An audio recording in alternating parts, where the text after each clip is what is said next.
یہ کہہ کر وہ پیچھے مڑ جاتے ہیں جبکہ منگول سپاہی کیج کوچ کو پکڑ لیتے ہیں۔ سبوتائی کہتا ہے تمہیں گوشت کے ٹکڑے کی طرح بیچ دیا گیا ہے، اب تم اپنی ٹانگوں پر چل کر ہلاگو خان کی طرف جاؤ گے، اب پورا اناتولیا تمہاری سزا دیکھے گا۔ کیج کوچ کہتا ہے اگر وہ غدار میری پیٹھ پہ چھرا نہ گھونپتے تو تم گدر کچھ بھی نہیں کر سکتے میرا، لیکن میں غدار نہیں ہوں، میں تمہارے آگے کبھی نہیں جھکوں گا، تمہارے سردار کو صرف میری لاش ملے گی لیکن میری اطاعت نہیں۔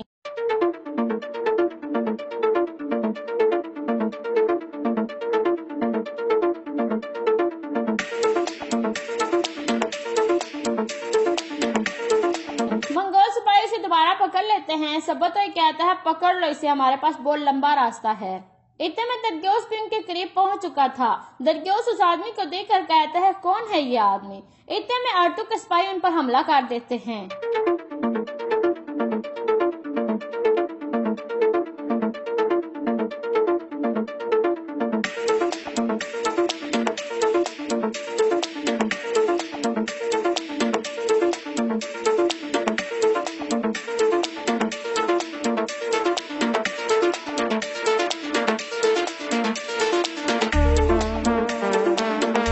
سبوتائی کے علاوہ سارے منگول مارے جاتے ہیں۔ پھر ارطغرل سبوتائی کے قریب آتا ہے۔ سبوتائی کہتا ہے کون ہو تم؟ ارطغرل اپنی آواز بدل کر کہتا ہے اپنے مالک کو کہنا تمہارے ہر جرم کا بدلہ لیا جائے گا۔ کتوں کے پاس طاقت آ سکتی ہے لیکن حکمرانی بیریوں کے پاس ہوتی ہے۔ پھر ارطغرل صاحب اسے زخمی کر نیچے گرا دیتے ہیں۔ اتنے میں الیجج اور اس کے سپاہی بھی راستے میں ہوتے ہیں۔ ایک سپاہی آ کر ارطغرل کو بتاتا ہے کہ کوئی آ رہا ہے جو ہمارے جلد قریب پہنچ جائے گا۔ ارطغرل صاحب کہتے ہیں اب تم لوگ قلعے واپس جاؤ۔ یہ سن کر درگیوس کے آدمی چلے جاتے ہیں جبکہ ارطغرل اور کیج کوچ کو ایک طرف لے کر چل پڑتے ہیں۔ اس کے بعد الیجج کا قافلہ تیزی سے آگے بڑھ رہا تھا۔ اس کے بعد کئی قبیلے کا منظر دکھایا جاتا ہے۔ خواتین قالینیں بنانے میں مصروف تھی۔ سلمی خاتون کہتی ہے سلجان خاتون اور حفیظہ خاتون باتیں کم کرو اور کام زیادہ کرو۔ سلجان خاتون کہتی ہے اگر تمہیں ہمارا کام پسند نہیں آ رہا تو تم خود کیوں نہیں کر لیتی؟ سلمی کہتی ہے ہم سردار اعلیٰ کی بہنیں ہیں، اب تم اپنا کام کرو، ہر کسی کو اپنی حد جاننی ہوگی۔ سلجان خاتون کہتی ہے اللہ کا شکر ہے ہم اپنی حد جانتی ہیں لیکن تم لوگ سیکھ رہی ہو۔ یہ سن کر بلقیس خاتون کہتی ہے کیا مطلب ہے اس کا؟ سلجان خاتون کہتی ہے تم نے ارطغرل صاحب کی قدرت دیکھ کر اسے شادی کی پیشکش کی اور اب تمہاری بہن الیجج کی قدرت کو دیکھ کر اس کی ملازمہ بن گئی ہے، کیا یہ بھی سردار اعلیٰ کا حکم تھا؟ یہ سن کر سلمی خاتون شدید غصے میں آ جاتی ہے۔ اس طرح سلمی کو خنجر لگ جاتا ہے اور وہ نیچے گر کر بے ہوش ہو جاتی ہے۔ بلقیس خاتون اپنی بہن کے لیے رونے لگ جاتی ہے۔ دوسری طرف الیجج حملے والی جگہ پر پہنچ چکا تھا اور ہر طرف منگولوں کی لاشیں دیکھتے ہیں۔ الیجج غصے سے کہتا ہے یہاں کیا ہوا ہے؟ سپاہیوں ہر طرف پھیل جاؤ۔ یہ سن کر سپاہی ادھر ادھر پھیل جاتے ہیں۔ سبوتائی زخمی حالت میں پڑا تھا۔ الیجج اس کے قریب آتا ہے اور پوچھتا ہے سبوتائی کیا ہوا ہے یہاں؟ کس نے کیا یہ؟ سبوتائی کہتا ہے میں نہیں جانتا، ان کے چہرے ڈھکے ہوئے تھے۔ الیجج پوچھتا ہے کیج کوچ کہاں ہے؟ سبوتائی کہتا ہے وہ اسے اپنے ساتھ لے گئے ہیں۔ یہ سن کر الیجج غصے میں آ جاتا ہے اور سبوتائی کے اوپر پیر رکھ کر کہتا ہے یہ کیسے ہو سکتا ہے؟ میں اپنے خان کو کیا کہوں گا؟ ہمارے اوپر آسمان گر جائے گا۔ کیا انہوں نے کچھ کہا؟ سبوتائی کہتا ہے انہوں نے کہا ہے کتوں کے پاس طاقت آ سکتی ہے لیکن حکمرانی بیریوں کے پاس آتی ہے۔ ایسا کرنے کی جرأت صرف ایک آدمی کر سکتا ہے اور وہ ہے ارطغرل۔ دوسری طرف کیج کوچ کے ہاتھ کھولے جا رہے تھے۔ کیج کوچ پوچھتا ہے کون ہو تم لوگ اور مجھے اغوا کیوں کیا ہے؟ کیا تم لوگ منگول ہو یا بیزنطین والے؟ ارطغرل کہتا ہے نہ تو ہم منگول ہیں اور نہ ہی بیزنطین والے، ہم اوغوز ترک ہیں۔ کیج کوچ پوچھتا ہے تو پھر تم لوگ کون ہو؟ ارطغرل کہتا ہے سلیمان شاہ کا بیٹا ارطغرل۔ یہ سن کر کیج کوچ مسکرانے لگتا ہے اور کہتا ہے میں نے آپ کا بہت نام سنا ہے ارطغرل صاحب، اور یہاں پر اس قسط کا اختتام ہو جاتا ہے۔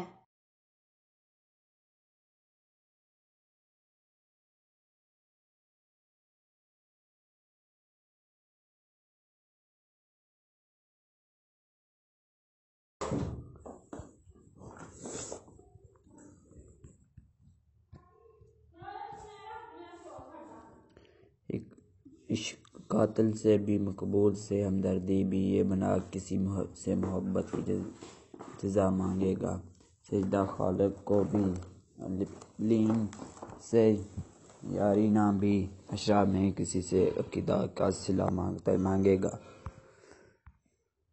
دل کی آزادی شہنشاہ شکم شمان موت، فیصلہ تیرے ہاتھ میں ہے دل یا شک، یقین محم عمل پہ ہاں محبت، فتح عالم جہاز زندگانی میں ہے یہ مرادیں کی شمریں، نہ عشق حسین نہ ذوق شہادت، غافل سمجھ بیٹھا ہے ماتم کو عبادت، کافر کی موت سے بھی لرزتا ہو جس کا دل، کہتا ہے کون اسے کہ مسلمان کی موت مرے، جس سے جگر لاب میں ٹھنڈک ہو وہ شبنم، دریا کے دل جیسے دلم جائے وہ طوفان، وجود کی پیشیں کہاں ہیں کزی ذلک طالب ہے پہنے جو اس دریاؤں میں ہے وہ دولت سے خدا دا ہے، شکوہ براکش میں بے خوف گھس جاؤ گا جب جنت میں، وہاں سے آئے تھے آدم وہ میرے باپ کا گھر ہے، جواب شکوہ ان اعمال کے ساتھ جنت کا طلبہ گار رہے گا، وہاں سے نکل گئے آدم تو تیری اوقات ہے کیا، اکابر ہو جب بیدار ہوتا ہے جوانوں میں، نظر آتی ہے ان کی اپنی منظر آسمانوں میں، نہیں تیرا نشمہ قذر سلطان کی گنبد پر، تو شہون ہیں بسر کر پہاڑوں کی چٹانوں میں، لب پہ آتی ہے دعا بن کے تمنا میری، زندگی شمع کی صورت ہو خدایا میری، دور دنیا کا میرے دم سے دیرا ہو جائے، ہر جگہ میرے چمکنے سے اجالا ہو جائے، او میرے دم سے یوں ہی میرے تن کی زینت، جس طرح پھولوں سے ہوتی ہے چمن کی زینت، زندگی ہو میری پروانے کی صورت یا رب، علم کی شمع سے ہو مجھ کو محبت یا رب، او میرے کام غریبوں کی حمایت کرنا، دور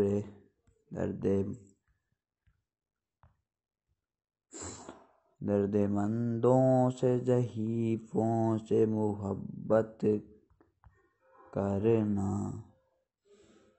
میرے اللہ برائی سے بچانا مجھ کو، جگہ نیک جرا اس پہ چلانا مجھ کو، اس دور کی ظلمت میں ہر قلب پریشان کو وہ داغ محبت دے جو چاند کی شرما دے،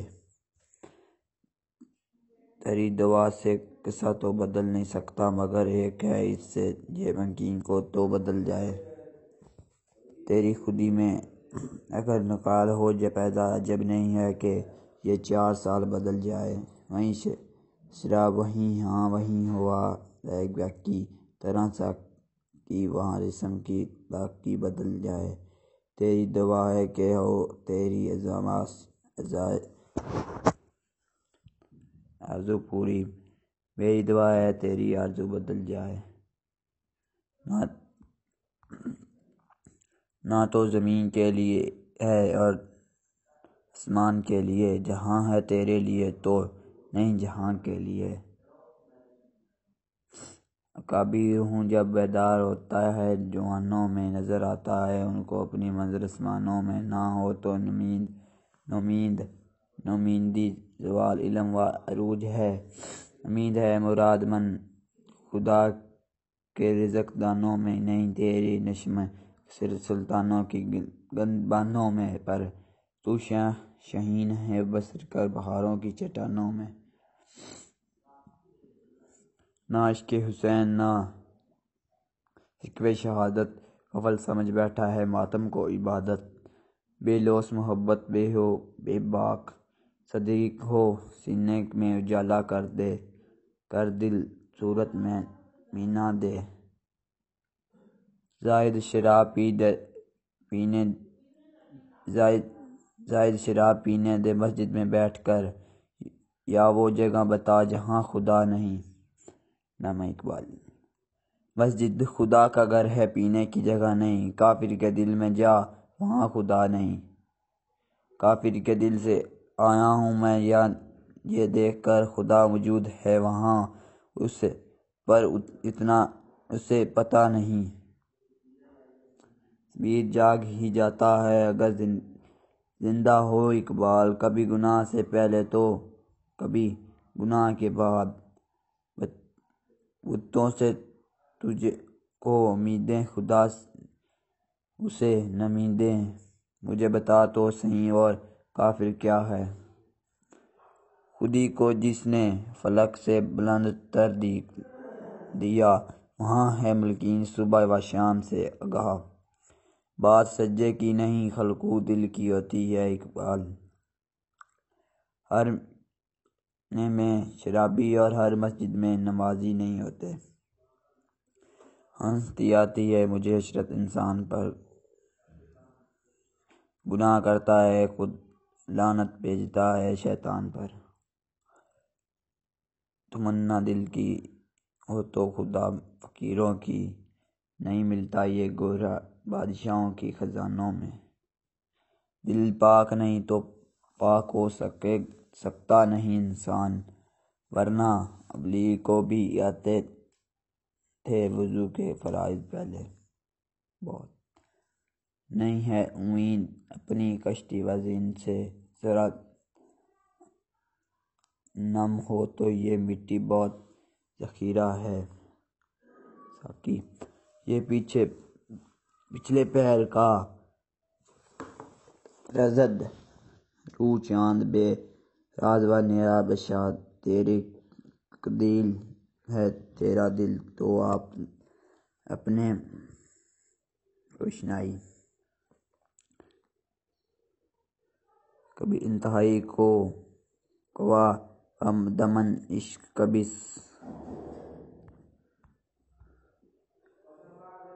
شد سرانجام عشق، کبھی سرما مروں و کبھی مولا علی خیر شکش اشک۔ لکھا نہیں آتا تو میری جان پر کر، ہو جائے گی تیری مشکل آسان پر کر۔ پڑھنے کے لیے اگر تجھ کچھ نہ ملے تو چہرے پر لکھ درگہ نوان پر کر۔ لہری تیری روح کو تصدیق ملے تو قریب کے لمحات میں قرآن پڑھ کر۔ آ جائے گا تجھ اقبال جیسے قرینہ تو سرکین کونین کے فرمان پڑھ کر۔ سبحان اللہ۔ برائے سچ جو انہیں مجھ سے تو ایسا ہی نہیں سکتا کہ میں خود بھی تو ہوں اقبال اپنے نقش چینوں میں۔ نگاہ بلند سخت دیوانہ جا پر سوز، یہی ہے رخصت سفر میرا کامران کے لیے۔ سجدہ عشق ہو تو عبادت میں منظر آتا ہے خالی، سجدوں میں تو دنیا ہی بسا کرتی ہے۔ لوگ کہتے ہیں کہ بس فرض ادا کرنا ہے، ایسا لگتا ہے کہ کوئی قرض لے آ اور رب سے تیرے سجدے کہیں تجھے کا فرما کر دے۔ اے اقبال تو جھکتا کہیں اور ہے اور سوچتا کہیں اور ہے۔ خاموش اے دل بھری محفل میں چلانا نہیں اچھا، ادب پہلے قرینہ ہے محبت کی کرنوں میں۔ اکابر ہوں جب بیدار ہوتا ہے جوان میں، نظر آتی ہے اس کو اپنی منزل آسمانوں میں۔ تھا وہ میدان شریف رستے دیکھ گیا، خودی کے فلتوں سے پردے اٹھا گیا۔ رستے دکھا گیا، خودی کے فلتوں سے پردے اٹھا گیا۔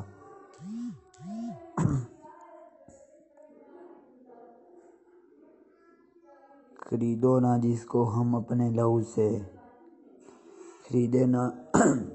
ہم اپنے لہو سے مسلمان کو ہے تنگ وہ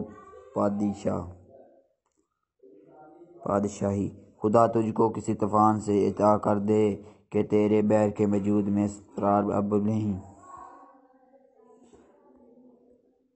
خدا تجھ کو طوفان سے عطا کر دے کہ تیرے بیر کو وجود میں اضطراب نہیں دماغ سجود اگر تیری پیشانی پر ہو تو کیا کوئی ایسا سجدہ بھی کر کے زمین پر شان رہے پروانے کی چراغ ہے بلبل کو پھول بس صدیق کے لیے خدا کا رسول بس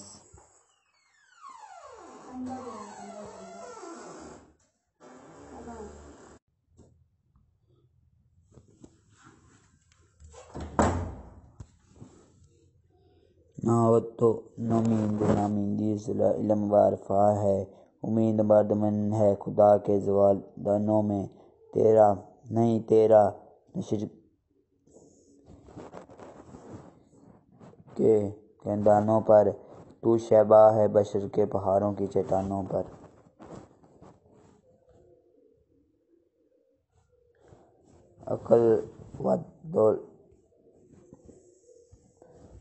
عقل و دل و نگاہ کا مرشد لے ہے عشق نہ ہو تو شروع دیم بت کی تیرات حسن کردار سے نہیں نور جسم ہو جائے کہ ابلیس بھی تجھے دیکھ کر مسلمان ہو جائے کوئی عبادت کے چار میں رویا کوئی عبادت کے راہ میں رویا کوئی عجیب ہے یہ نماز محبت کے سلسلے اقبال کوئی قضا کر کے رویا کوئی ادا کر کے رویا تیرے عشق تنہا چاہتا ہوں میری سادگی دیکھ کیا چاہتے ہو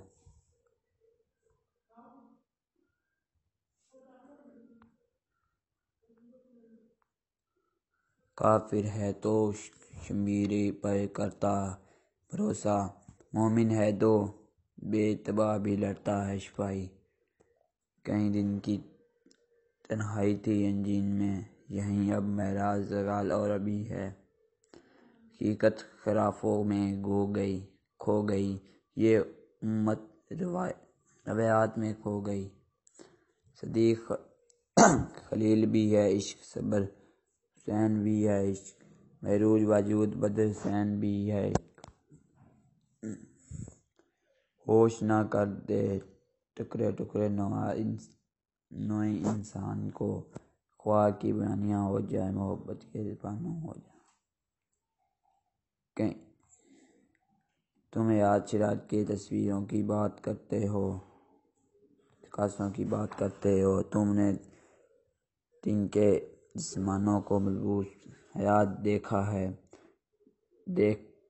دیکھے ہیں ہم نے حرام میں لپٹ گئے ابلیس ہم نے کئی بار خواب میں خدا دیکھا ہے کہ محمد سے وفا تو نے تو ہم تیرے ہیں کہ محمد سے وفا تو نے کہ ہم تیرے ہیں یہ جہاں چیز ہے وہ کیا لو وہ قلم تیرے ہیں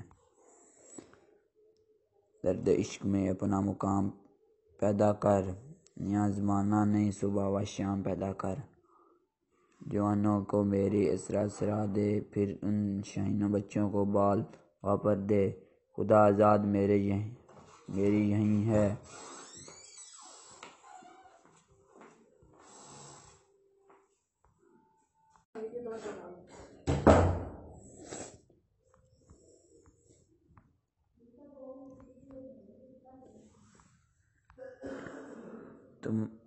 تمنا درد دل کی ہو تو خدا فقیروں کی نہیں ملتا یہ گواہ بادشاہوں کے خزینوں میں نہیں علم و حکمت جنہیں شعور ہو جائے اور انہیں اگر سوچ عشق میں کبھی بھی نہ حیران ہو کی سوئے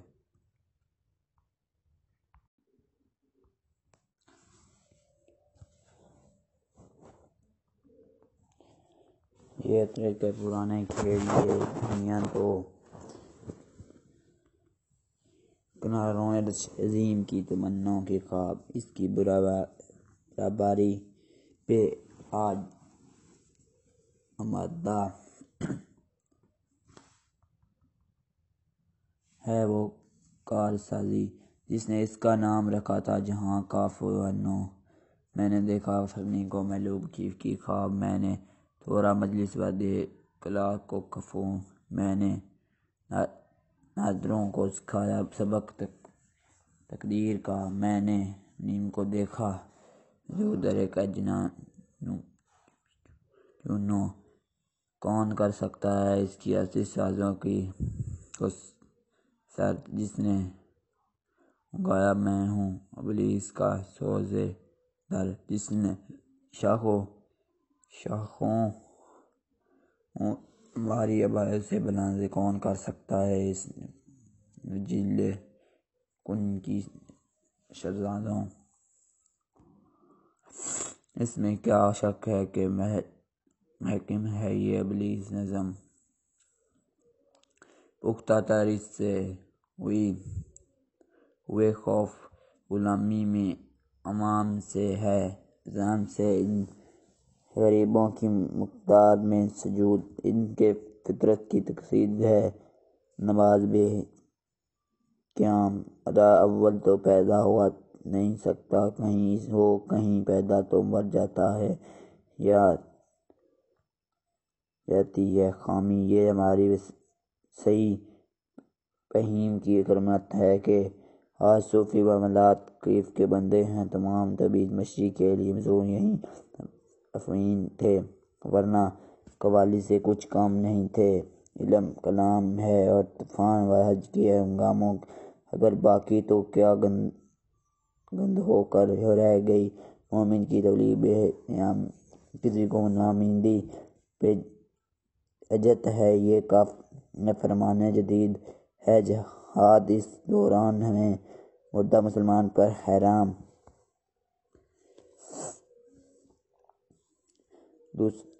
خیر ہے سلطانی جمود کا غوث کے شعر، تو جہاں کے تازوں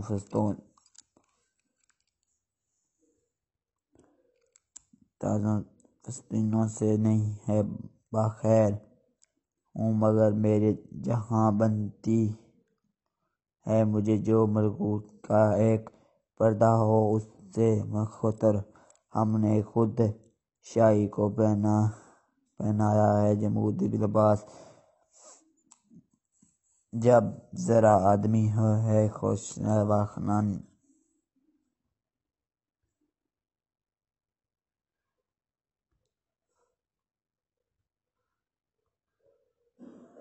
جہاں میں دانش و بندش کی ہے کسی درجہ راضی، کوئی شے چھپ نہیں رہ سکتی کہ یہ علم ہے نورانی، کوئی دیکھے تو یہ ہے باریک فطرت کی حجاب، اتنی نمایانی میں فرشتے کے طبیب پہنانی، یہ دوا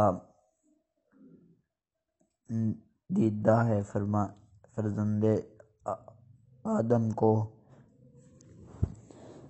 کہ ہر مطمئن کے بجائے کیا ہے رزق عریانی، یہی فرزند آدم ہے کہ جس کے عشق خاتونوں سے کیا ہے حضرت، عزیزوں نے دریاؤں کو طوفانی، فلک کو کیا خبر یہ خنداں کس کے نشیمن ہیں، غرض انجم سے ہے کس کے شبستان کی نگہانی، اگر مخدوم قلب میں ہو تو مجھ سے مروانی، کیا ہے مرا کہانی ہے ہماری کو تنہائی کیا ہے،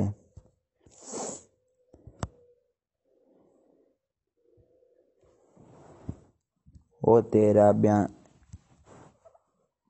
بیابانی کی ہوا تجھ کو گوری، اس دشت سے بہتر ہے نہ دلی نہ بخار،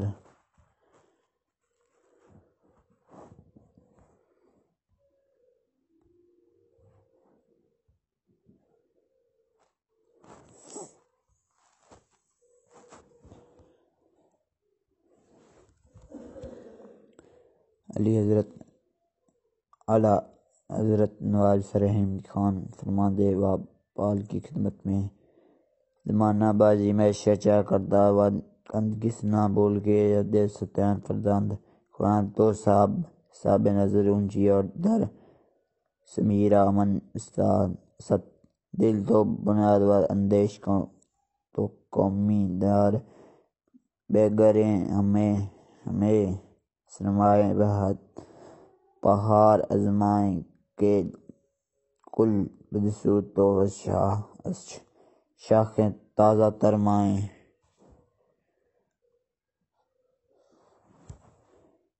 یہ سیر جو کبھی فردا ہے کبھی ہے حمزہ نامعلوم کہ ہوتی ہے کہاں سے پیدا وہ سحر جب سے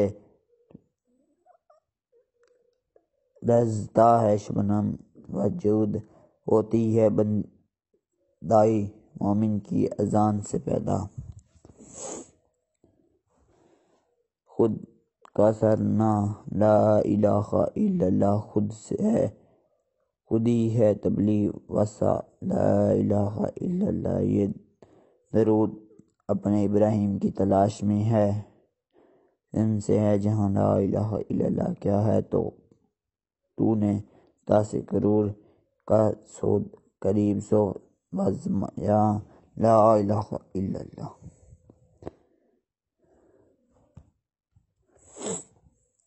تو اپنی خودی گگر نہ کھاتا زیاندی برستا نہ ہوتی انگیرہ کے صدیق غیر سے خالی اس کے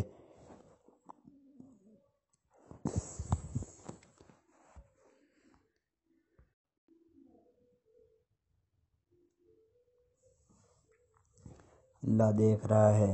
ایک دفعہ کا ذکر ہے کہ ایک گاؤں میں ایک شخص رہتا تھا اس کا نام عبد الرحمن تھا۔ اس کے 3 بیٹے تھے، تینوں اپنے والد سے بہت محبت کرتے تھے۔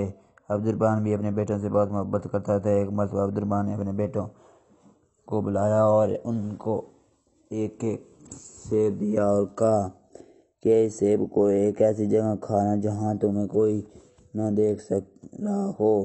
جو ایسا کرنے میں کامیاب ہوگا میں اسے انعام دوں گا۔ تینوں بیٹے والد کو اللہ حافظ کہہ کر اور ان سے دعا لے کر گھر سے نکلے۔ دوسرے دن عبد الرحمن نے پھر تینوں کو بلایا اور باری باری سے سب سے پہلے بڑے بیٹے عبداللہ سے پوچھا کیا تم اس کو ایسی جگہ کھانے میں کامیاب ہو جہاں تمہیں کسی نہ دیکھ رہا ہو؟ عبد الرحمن نے جواب دیا الحمدللہ ابا جان، میں نے وہ سیب ایک درخت کے پیچھے جا کر کھایا، وہاں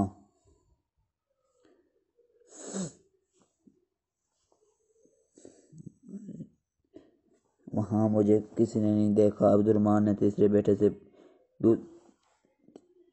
بیٹے سے پوچھا سلیم تم نے کیا کیا؟ سلیم نے کہا ابا جان میں نے کتاب اسماعیل سے میں پڑھا ہے۔ یونس نے ابا جان نے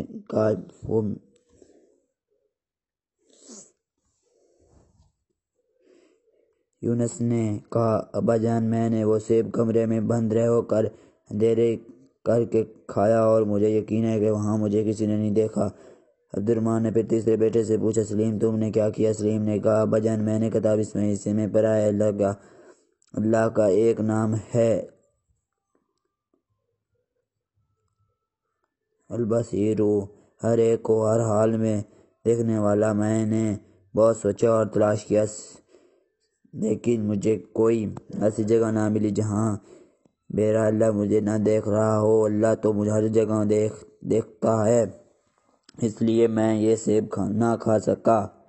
عبد الرحمن اپنے سب سے چھوٹے بیٹے کی عقلمندی پر بہت خوش ہوا اور اس کو انعام دیا۔ پھر عبد الرحمن نے اپنے بیٹوں سے کہا میرے پیارے بیٹو، بے شک اللہ ہم سب کو ہر وقت ہر جگہ دیکھ رہا ہے، ہماری باتیں کو سنتا اور جو خیالات ہمارے دل میں آتے ہیں اور ان کو بھی جانتا ہے، یعنی دلوں کے چھپے ہوئے رزق کو بھی جانتا ہے۔ اللہ کی نافرمانی سے ہر وقت بچو اور اللہ کے سارے احکامات پر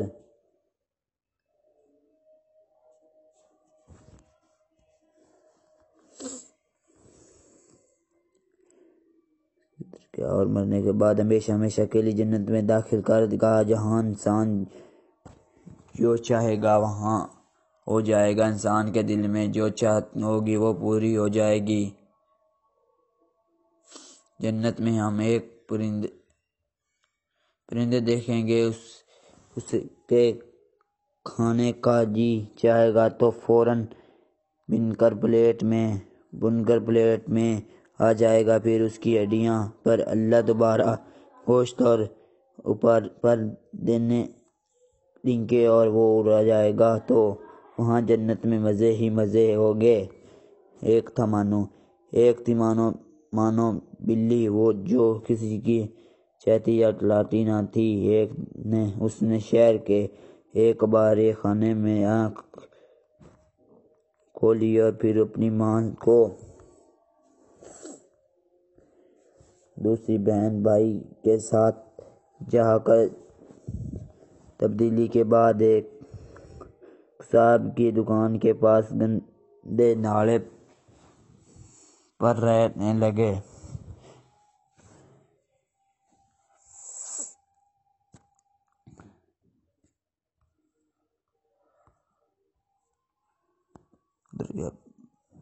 وہ ذرا بڑی ہوئی تو ایک دن اس کی بہن رانو بلی کو ایک بہت پیاری سی بچی ایک بڑی سی گاڑی میں بیٹھ کر لے گئی، اور اس کا بھائی شانو بلی ایک خونخوار کتے کے ہاتھ دنیا سے رخصت ہو گئی۔ وہ ذرا بڑی ہوئی، اس کو ماں اسے چھوڑ کر چلی گئی۔ مانو بلی کئی بار اپنی ماں کے پاس گئی تو کہ شاید اسے پہچان لے، لیکن وہ اسے ہمیشہ اجنبی بن کر ملتی اور مار پیٹ کر بھگا دیتی۔ مانو بلی نے پھر آہستہ آہستہ اپنی ماں کو بھلا دیا اور یوں ہی گلیوں میں آوارہ پھرنے لگی۔ ایک دن اچانک اس نے اپنی بہن رانو بلی کو دیکھا جو ایک بہت بڑی سی لان میں گھاس پر بیٹھی دودھ پی رہی تھی۔ مانو بلی فوراً آگے بڑھی اور اسے پکارا، لیکن اس نے بھی بہن کو پہچاننے سے انکار کر دیا اور اسے اپنے گھر سے نکال دیا۔ مانو بلی کا دل ٹوٹ گیا۔ وہ باہر نکلی تو ایک نہایت گندے بچے نے نشانہ لے کر ایک پتھر سے مارا۔ پتھر اس کی ٹانگ پر لگا، وہ لنگڑا کر پر بچوں کے ساتھ اس سے نہر کا زمین پر کیڑے لگانے لگی۔ مانو بلی بڑی مشکل سے اٹھی اور اپنے زخم ٹانگ کے ساتھ بھاگ کھڑی ہو گئی کہ باقی بچے بھی پتھر لے کر اس پر اپنا نشانہ آزمانے لگے۔ اسے انسانوں پر غصہ آنے لگا۔ وہ کسی دلیل سے ہمیشہ جنگلی جانوروں پر ظلم کرتے ہیں اور انہیں کچھ نہیں کہتے۔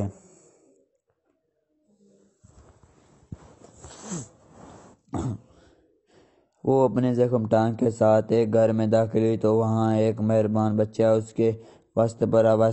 بچے کو اس کی حالت پر بہت ترس آیا۔ کچھ دیر بعد وہ اس کے لیے ایک پیالے میں دودھ لے آئی۔ مانو بلی پہنچی تو جبکہ اسے بھوک میں بھی ذرا کی لگی ہوئی تھی، اس نے بچے کی طرح دیکھا جو دوڑا جا کھڑا تھا۔ مانو بلی نے تھوڑا سا دودھ پیا تو اس کی بھوک اور زیادہ جاگ اٹھی۔ اس نے جلدی ہی سارا دودھ پی لیا اور لیٹ گئی۔